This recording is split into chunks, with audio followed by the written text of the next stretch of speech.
दोस्तों, केदारनाथ धाम मनुष्य के जीवन में एक अहम स्थान रखता है। बाबा भोलेनाथ के चरणों की धूल हर कोई लगाना चाहता है और इसीलिए मैं आपको इस बार बाबा केदारनाथ की नगरी में लेकर जाऊंगी और आपको बताऊंगी कि आप बाबा के इस तीर्थ तक कैसे आसानी से पहुंच सकते हैं।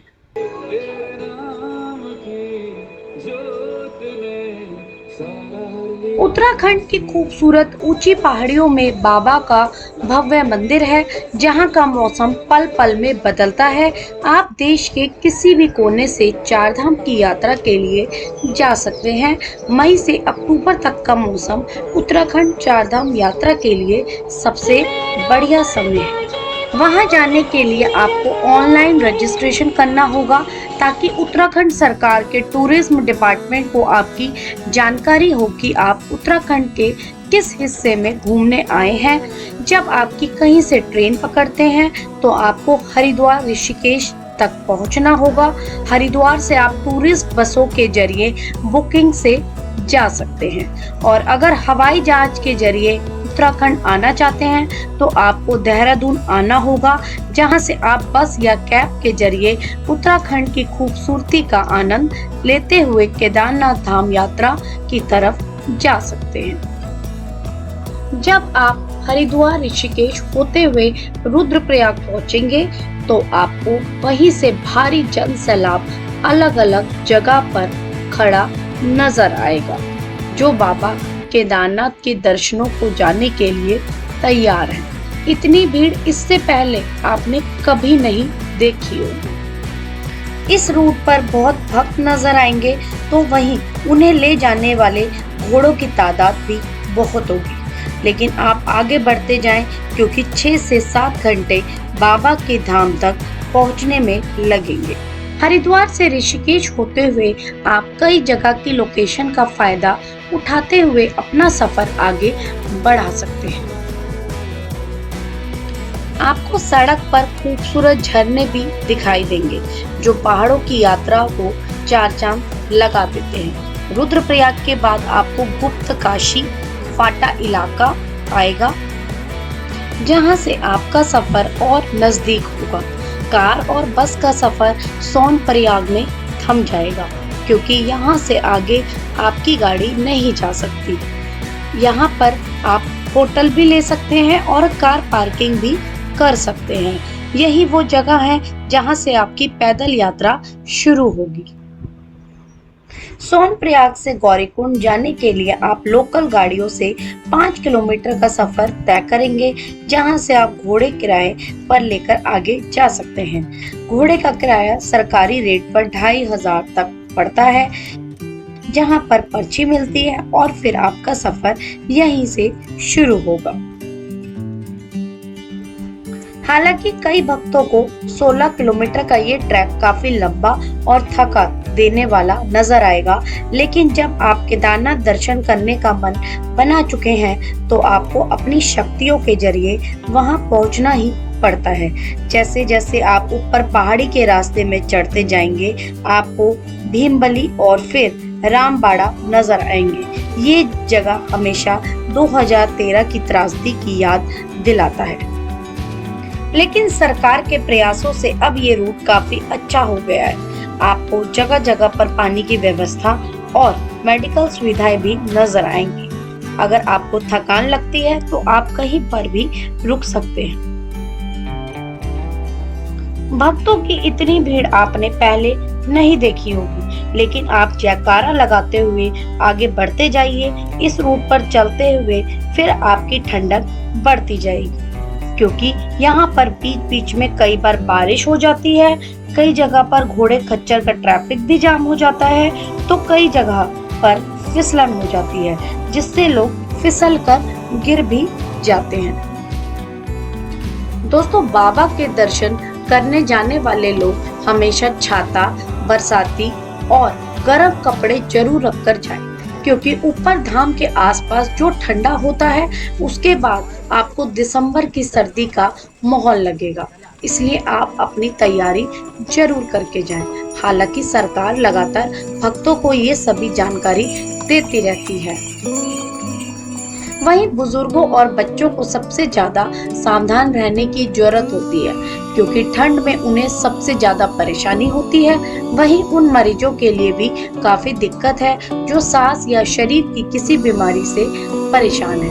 उन्हें इस यात्रा से बचना चाहिए। जैसे ही आप केदारनाथ बाबा के दरबार के पास पहुंचेंगे तो आपको वहां भी घोड़ों का अस्तबल नजर आएगा, जहां से दर्शन करके नीचे जाने वाले भक्त किराए में घोड़े खच्चर लेकर वापस लौटते हैं। अगर आप हेलीकॉप्टर सेवाएं लेना चाहते हैं तो पवन हंस और जो अथॉरिटी केदारनाथ धाम यात्रा में अपनी सेवाएं दे रही हैं उनकी बुकिंग भी कर सकते हैं। तकरीबन 2500 का किराया आपको लगेगा, लेकिन आपको अपनी बुकिंग का इंतजार करना होगा। आप टिकट बुक में भी सतर्क रहें, क्योंकि फर्जी वेबसाइट के जरिए आपके साथ धोखाधड़ी भी हो सकती है। इसलिए आप सावधान होकर हेलीकॉप्टर टिकट बुकिंग करें।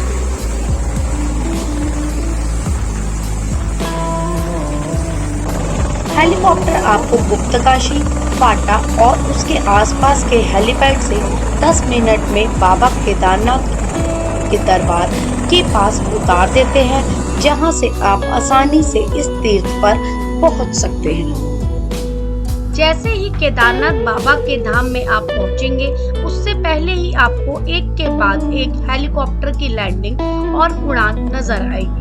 ये हवाई यात्रा सुबह 6 बजे से शाम 6 बजे तक चलती है। खराब मौसम में ये उड़ान नहीं भरते हैं।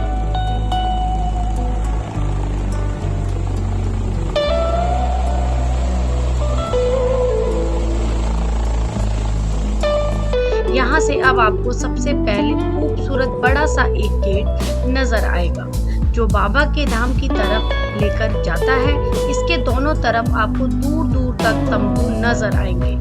ये यात्रियों के आराम करने के लिए बनाए गए हैं।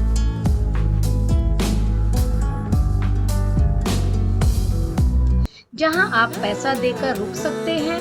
यहीं से बाबा के दर्शनों की लंबी लाइन आपको दिखाई देगी, जो जयकारा लगाते रहते हैं। इस लंबी लाइन में देश के कोने कोने से आने वाले श्रद्धालु हैं, जो भूख प्यास में भी बाबा के एकमात्र दर्शन कर लेना चाहते हैं।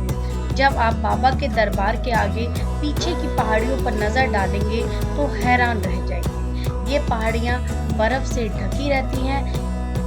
इसकी ठंडक पूरी केदार घाटी में अपना एहसास दिलाती रहती है। सुबह सुबह जब सूरज के दर्शन ऊंची पहाड़ियों पर दिखाई देने लगते हैं, तब बर्फ से ये पहाड़ियाँ और चमक बिखेर देती हैं।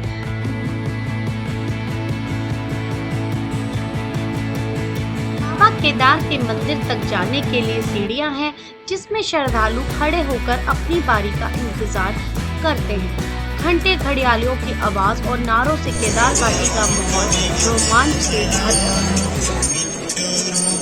भोलेनाथ की इस घाटी में जब प्रलय आई थी तो बाबा का पवित्र मंदिर और नंदी बैल ही थे, बाकी सब बह गया था। इसलिए आज भी बाबा के दरबार के सामने नंदी को देखते हुए लोग बाबा के दर्शन करते हैं। ये कहा जाता है कि केदार बाबा का मंदिर कई सौ साल बर्फ से ढका रहा, जिसे कत्यूरी शासकों ने बनाया था।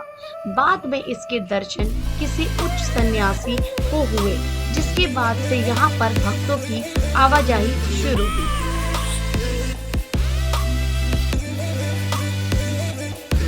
इस मंदिर की बनावट भगवान शिव के सभी मंदिरों की बनावट की तरह ही है। इन मंदिर के अंदर गर्भगृह है, जहाँ भोलेनाथ विराजमान है। वहाँ पर पूजा अर्चना होती है। भोलेनाथ के मंदिर के आसपास साधु सन्यासियों की भारी भीड़ नजर आती है, जो इस शिव ध्यान में रहकर उन्हीं के रूप में नजर आते हैं।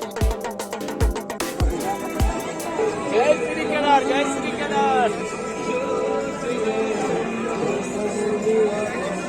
केदारनाथ के मंदिर के ठीक पीछे एक बड़ा विशालकाय पत्थर है, जिसके लिए कई दावे किए जाते हैं कि इसी पत्थर की वजह से साल 2013 में आई प्रलय से पूरा मंदिर बच गया। आज लोग इस देवीय पत्थर को पूजा करते हैं।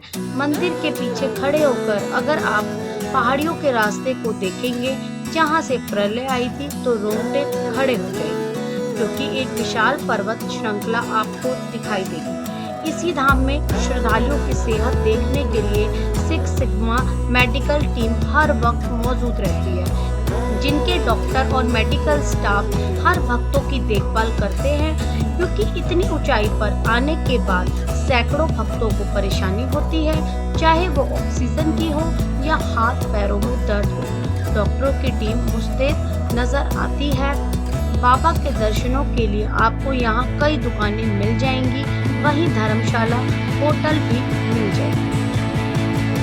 केदार घाटी में शाम होते ही मौसम बदलने लग जाता है, तो वहीं भक्तों की भीड़ उमड़ने लग जाती है।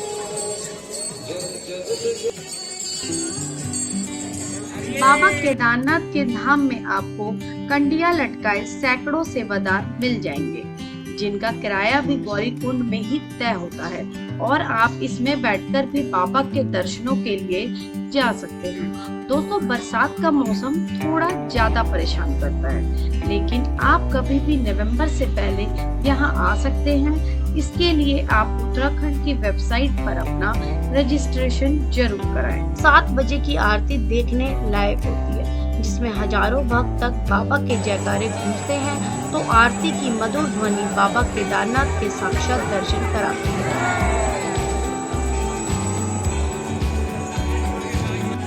जगह जगह लोग खड़े होकर बस ध्यान लगाकर भोलेनाथ के रंग में रंग। दोस्तों, आज मैंने आपको केदारनाथ धाम की यात्रा के बारे में बताया। आपको ये वीडियो अच्छा लगा तो शेयर जरूर करना, ताकि दूसरे लोगों को इस धाम की पूरी जानकारी मिल सके।